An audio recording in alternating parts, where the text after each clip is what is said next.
amazing because my dad was one of these men that listened to the news, so I grew up with his voice in my house for years. But what took place afterwards was more amazing. I was contacted by a friend whose mother had been listening to the radio show on Radio 4 that morning. And she said to me that her mother confided in her that she had been raped as well.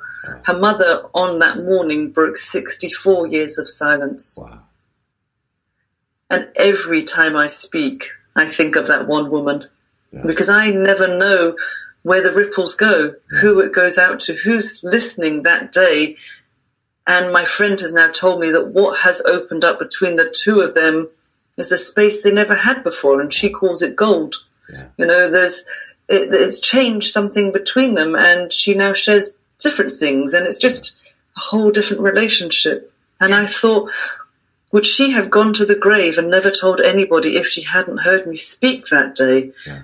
And how many women and men are too ashamed to ever share their stories and just reduce themselves to silence and stuff it down, but never ever get the courage to share it. So it made me more motivated to share, just to really shatter the silence, shatter the stigma and the shame, to make it okay to speak about the difficult things. What I hear in that is true intimacy. Mm-hmm.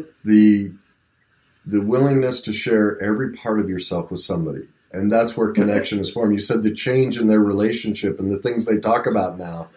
And what I hear is authenticity and intimacy is probably, whether it's been in your life or those that have been touched by your story, is that what you're saying would be the greatest benefit or impact of this? Absolutely. I just thought, if I share my story and I help at least one person, then that will be worthwhile.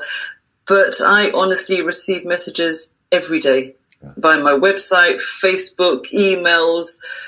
Every day I will get messages from survivors to tell me that they heard me speak somewhere or they read my book and, how it's really helped them. It's given them hope.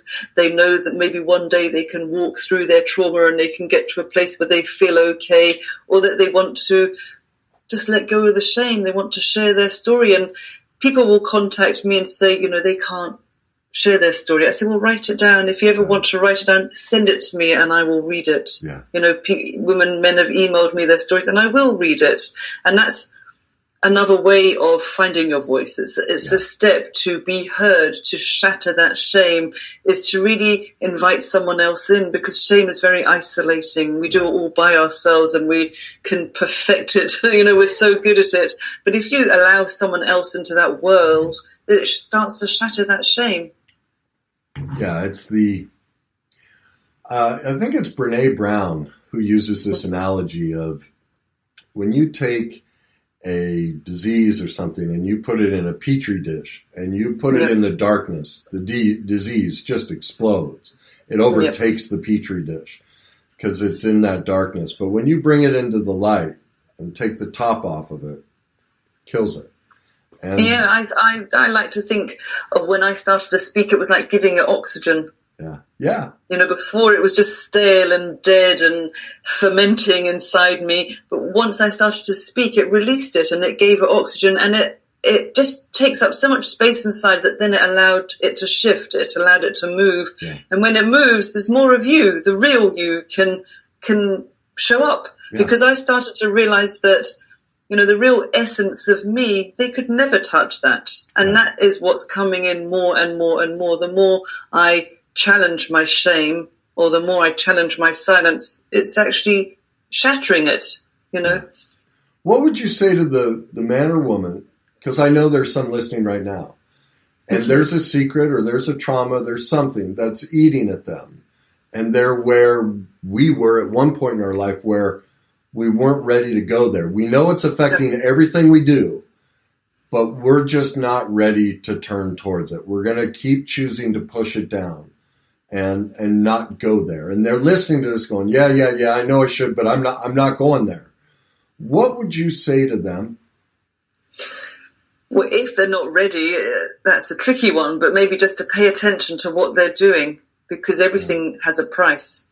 In our not ready to face it, it's costing us in some way. Yeah. You know, what behavior are we doing to compensate, or are we enjoying being a victim? Not, you know, there's payoffs everywhere. Yeah. Yeah, there's tons. Look, I got tons of payoffs from being the victim. You know, my first wife, who I used to hate, she saved my life. All these ways I did things that I could pass the blame on to her instead of owning it myself. Yeah. She got me out of tons of stuff I didn't know how to deal with. And I got to play the victim and go, oh, she's such a blankety blank. Well, no, she was wonderful. But yeah, you're right, that what I found, at least personally, was for a while I thought the payoffs of avoiding it were working, but they kept increasing the cost.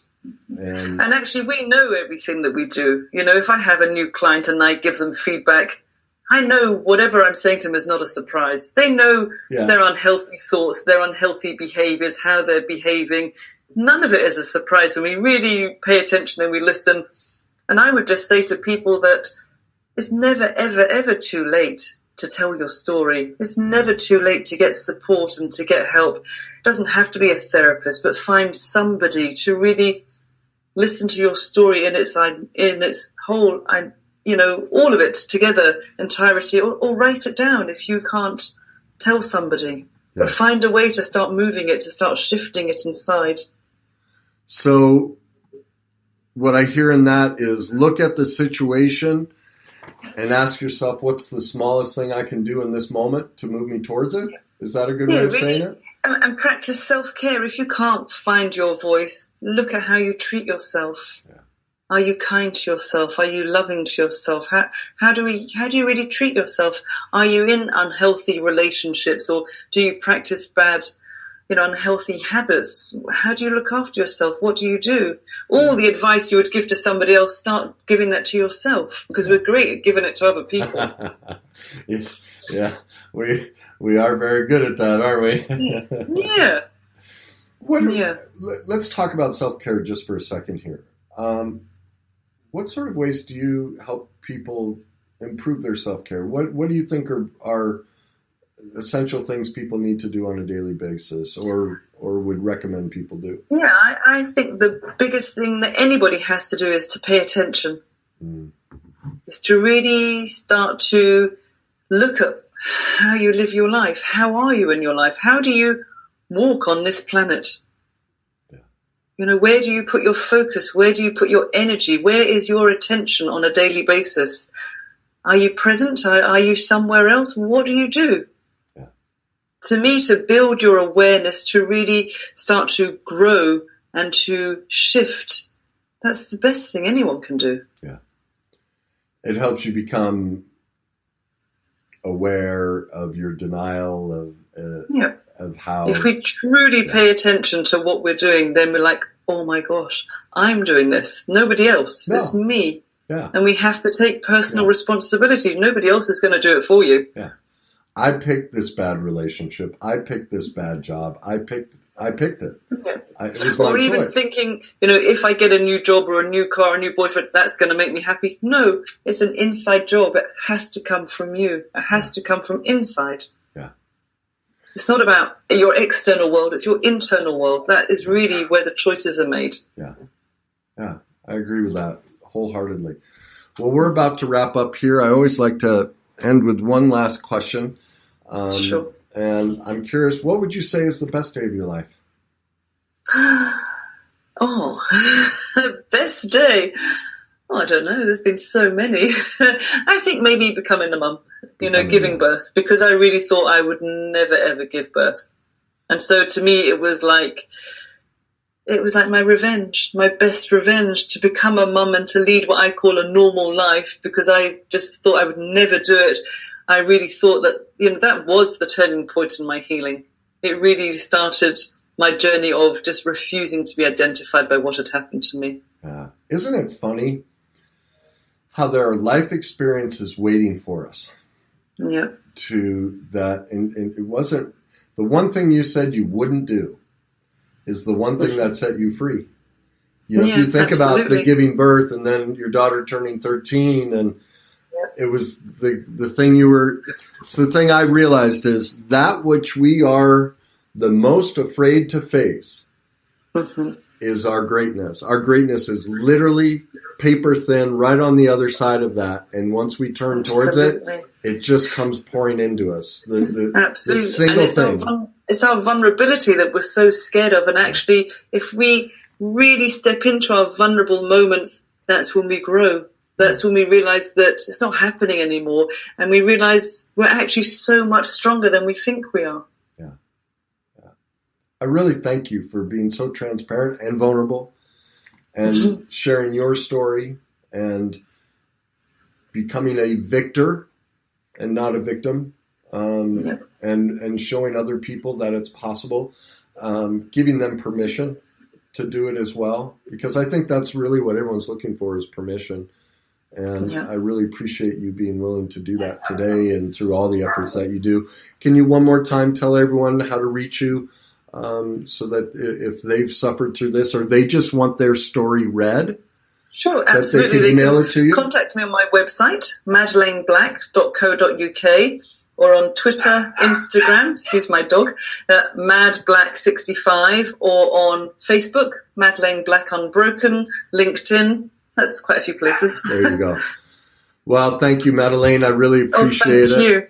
And I want to thank everyone for tuning in today, and especially Due DeGrazia of Reach Local for making the show possible. Remember, when we see greatness in others, we're seeing the best version of ourselves. If you or someone you know is struggling with a secret like this or feels broken and is tired of destroying themselves, something that I went through, and you want to start living in your greatness, you can go to my YouTube channel. There's over 100 videos on different topics to help you. You can pick up my book, Your Journey to Success, on Amazon. You can pick up Madeleine's book, Unbroken, as well. That's a great place to start. If you want to learn more about myself or my coaching, you go to my website, www.coachkennyweiss.com, or you can always reach me directly at 480-729-3270. Remember, it's your turn to be great. Thanks again, everybody, for listening and watching. I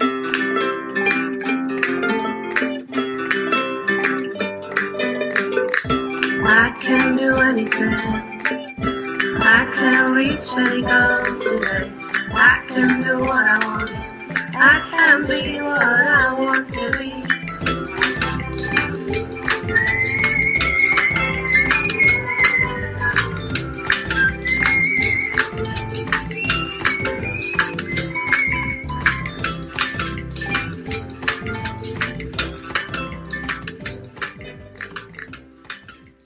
Coach on Fire Radio.